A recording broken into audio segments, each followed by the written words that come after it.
Marcelo Macome. Vamos já passar para o segundo tema, combate à fome e prosperidade.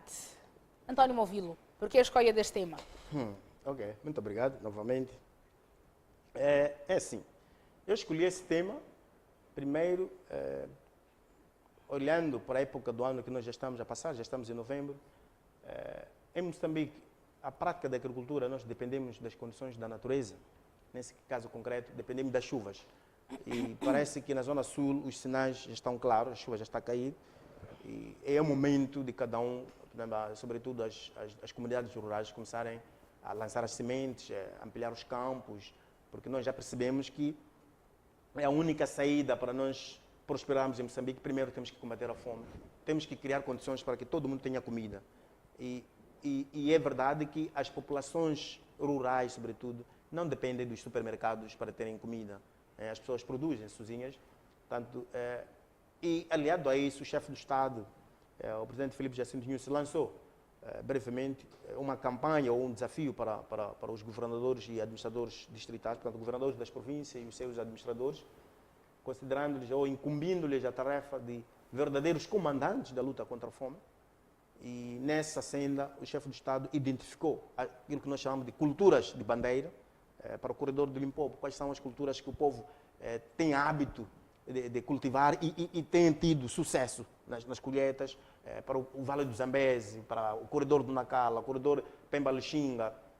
E eu penso que é uma ideia que deve ser capitalizada e convidaria desde já os outros partidos políticos, sobretudo a Renamo, para participar no processo de produção de comida e parar com o processo de produção de mortes das pessoas, parar com o processo de destruição das nossas estradas, destruição dos nossos hospitais, destruição das nossas escolas que custaram tanto dinheiro e tanto sacrifício e que os nossos filhos, jovens moçambicanos, tanto precisam dessas escolas. As nossas mulheres, as nossas mamanas, as tias e nossas primas tão precisam desses hospitais para serem atendidas, darem lá parto condigno. Portanto, convidaria desde, sobretudo, a Renamo para parar com esses atos de barbaridade e participar no processo de produção de comida. Porque, na verdade, muitas das vezes, sempre que a Renamo ataca uma comunidade, o primeiro alvo é o celeiro do camponês. Tem que ir para lá roubar o milho, tirar a mapira, tirar o feijão, porque é isso de que eles sobrevivem.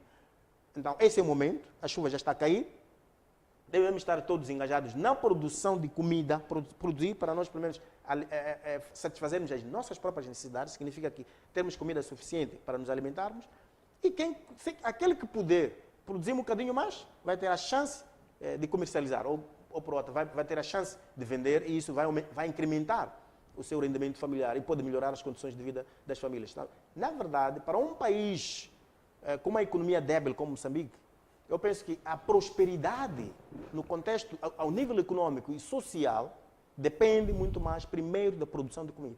Portanto, se nós todos tivéssemos um campo onde produzimos comida, eu acredito que muitos problemas teríamos resolvido. Quer dizer que basta pensar de que o pão que nós comemos nas nossas casas todos os dias, nós não produzimos o trigo em Moçambique. O trigo que se faz, o pão que todo mundo consome nas nossas casas todas as manhãs, o nosso governo faz a questão de importar. Quer dizer que é um dinheiro que o Estado moçambicano paga para ter aquele trigo. E nós já podemos imaginar quanto dinheiro o Estado moçambicano gasta só para ter o trigo, para tu teres pão em casa. Porque muita gente, se calhar, não percebe de onde é que vem aquele pão. Você sabe de manhã acordar, ir à padaria ou ao depósito de pão e dizer, quero pão.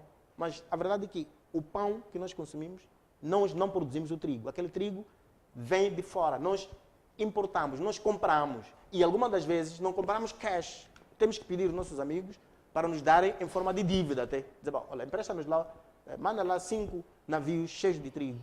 E depois vou pagar pouco a pouco, porque o meu povo precisa do trigo para consumir, precisa do pão. E se calhar muita gente não percebe, só vê o pão, está aí, mas não sabe qual é a ginástica que o nosso governo faz para ter esse bem precioso. Mas, de acordo com o mapeamento feito, com aquelas culturas que foram identificadas, existem regiões de Moçambique, sobretudo no Vale do Zambeze, já pode-se produzir trigo. Então, se aquelas terras do Vale do Zambeze são potenciais na produção do trigo, eu penso que é bom ou vale a pena apostarmos nessa cultura tão preciosa. mas também tem a questão do milho. Parece que todos os corredores ou todas as terras de Moçambique dão bem o milho, e se nós termos muito milho já é bom. Quase todas as famílias moçambicanas consomem a farinha do milho em forma de chima e tal. Eu penso que é um alimento que, na verdade, até substitui o arroz. Você come chima, comer arroz, é igual. Quer dizer, em termos de conteúdos proteicos, sobretudo os carboidratos, tu encontras no milho ou no arroz ou até no trigo. Portanto, vale a pena nós apostarmos mesmo na produção do milho, e vai fazer muito bem para as nossas famílias. Mas eu podia, se calhar, até acrescentar. O presidente News falou da necessidade de produzir aves, por exemplo, na área pecuária, mas aves, bovinos e caprinos. Mas também pode-se acrescentar a questão dos suínos. São muitas regiões do país que são potenciais na produção de suínos, mas também a questão do peixe. Olha, nós temos uma costa, quase todo o país, são muitas as províncias que estão na beira-mar e eles podem produzir muito peixe. Esse peixe pode servir, portanto, lembrar-se que aqueles que não conseguem ter a carne, por exemplo, a carne de vaca ou outro tipo, portanto, dos caprinos, a proteína animal, as pessoas podem muito bem obter no peixe, que o peixe é um bocadinho mais barato. No interior, nós temos a produção de peixe naqueles tanques piscícolas ou mesmo na água doce, por exemplo, no caso da albufeira de Caurabaça, sai muito pende e mais outro tipo de peixe. Eu penso que esse também devia ser uma aposta do nosso governo para sensibilizar as comunidades nessas regiões, para começar também para incentivar ou intensificar a produção do peixe. Né? Na zona costeira, o povo, os moçambicanos que vivem na zona costeira já sabem que a sua atividade principal muitas das vezes é a pesca. E se eles produzirem muito peixe, já dá para cambiar ou fazer trocas entre o peixe e o milho que vai sair do continente, entre outros. Portanto, eu escolhi esse tema devido à importância que tem a produção de comida no desenvolvimento de um país, percebendo claramente que ele dizia que, olha, o Lula Silva dizia que alguém se está com fome não pode fazer nada. Então, é verdade que um saco vazio não fica em pé. E para que esse saco esteja vazio, para que as nossas bocas estejam sempre abertas para consumir algo, nós temos que trabalhar.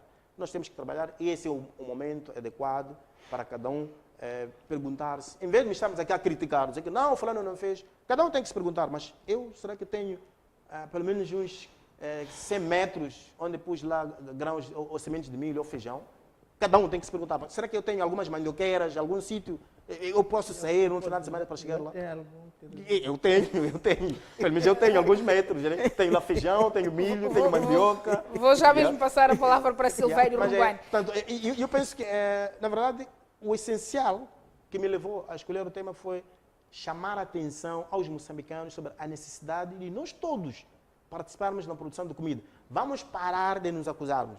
Vamos deixar de dar culpas aos outros. Mas cada um tem que ter uma atitude positiva, de dizer, olha, eu quero participar e eu vou fazer.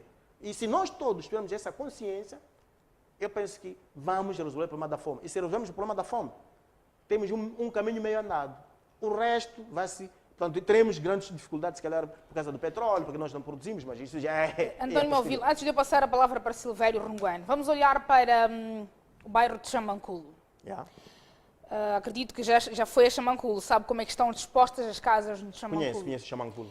E são aquelas famílias com muitas necessidades em vários aspectos. Yeah. Como é que alguém pode semear ali o milho? Olha, é assim. Quais são as condições que aquelas pessoas dispõem os habitantes... para uma situação, para terem acesso e condições para isso? Então é assim, os habitantes dos bairros periféricos das grandes cidades, Maputo, Beira, Nampula, as pessoas devem ter o hábito ou a atitude de sair da cidade. As terras onde se produz não estão dentro da cidade. Mas vão sair para onde, António Movilo? Não podem ir, tem muitos sítios, pode ir do lado de Buane, ou do lado de Barraquene, do lado da Muamba. Portanto, esses são sítios onde tem terras, pode ir a Manhissa. Portanto, a pessoa não pode pensar que a vida dele termina em Xamanculo. Não pode pensar que a vida dele termina na Plana Caniço. Moçambique é tão grande, que não se circunscreve apenas na cidade de Maputo. As pessoas devem sair. E daqui para Buane, Chapacém paga, parece que são 10 meticais ida, 10 meticais volta. Daqui para Manhissa, se calhar deve ser 20, não sei muito bem, mas daqui a Muamba, se calhar são 30. O que as pessoas devem fazer é sair da cidade de Maputo e vai fazer muito bem para ele. Vai apanhar um ar fresco e é de ver como é que as coisas lá fora estão, é de ver quais são as oportunidades que existem. Se calhar as pessoas pensam que é tão difícil ter um espaço para pôr uma semente ou ter um espaço para construir alguma coisa, mas se as pessoas tiverem hábito de sair, Por exemplo, o meu colega aqui dizer que não, os jovens precisam de uma terra infraestruturada. É verdade, mas há muitos jovens que nesse momento já têm suas casas. Não estão à espera do governo para colocar infraestruturas, depois ir por casa. Mas não. quais são esses jovens, António Movilo? São muitos. São jovens que têm o salário mínimo? Lógico. São muitos jovens com salário mínimo que têm casas lá fora. E eu digo-lhe, olha, Feliciano, se quiser decidir, ou amanhã, sai com as suas câmeras, pega no seu microfone, que vai fazer uma reportagem, a uns 100 quilômetros daqui, vais encontrar jovens que vivem na cidade de Maputo, que têm residências invejáveis. Então, isso que nós estamos aqui a discutir, que o jovem precisa disso, é um atraso. As pessoas estão a avançar bastante. Jovens com 21 anos têm casas que tu nem imaginas. Mas é verdade que há problemas sérios, por exemplo, de estradas em condições, lá onde o jovem está. Há problemas, por exemplo, de iluminação pública. Isso é uma pura verdade. Há problemas, por exemplo, de esquadras para proteção. É por isso que a onda de criminalidade nesses sítios sempre cresce. Há problemas sérios, por exemplo, portanto, aqueles serviços básicos. Mas os jovens estão a fazer a sua parte. Erguer a casa, ele construiu a casa, bloco, comprar ferro 10 ali, comprar pedra, comprar areia. Os jovens estão a fazer isso. E estão a fazer casas bonitas. Portanto, o jovem que está aqui na cidade de Maputo, a pensar que a cidade de Maputo são esses prédios que estão aqui no bairro do Alto Maé, ou são esses prédios que estão aqui no bairro Central, são esses prédios que estão aqui no bairro de Cimento, é uma perca de tempo. As pessoas devem ter o hábito de sair da cidade de Maputo para ver o que está acontecendo lá fora. E se calhar, no dia que eles voltarem, de lá para cá, eles vão ter um outro raciocínio. E a forma de abordar as questões vão ser totalmente diferentes. Então, eu convido assim, Esperança, Felicidade, desculpa, elas são nomes vamos lá, parecidos. Pega a sua equipe de reportagem, desloca-se amanhã para um bocadinho, vamos lá, 50 quilômetros. Não pode ficar aqui perto, nas periferias. 50 quilômetros para lá. Vais encontrar jovens que você próprio vai sentir, dizer, olha, eu gostaria de estar no lugar dele, ou eu tenho que fazer algo igual. Isso é uma pura verdade. António Movilo, passo para o Silveiro Runguane. A produção de milho, o acesso ao peixe, estas coisas são acessíveis para os moçambicanos, para o grosso dos moçambicanos? Sabe, Estas sugestões aqui trazidas todas por António Movilo. Comecei por dizer a cidade dos outros. Realmente, para alguém que está a sair de um banquete do dia da cidade,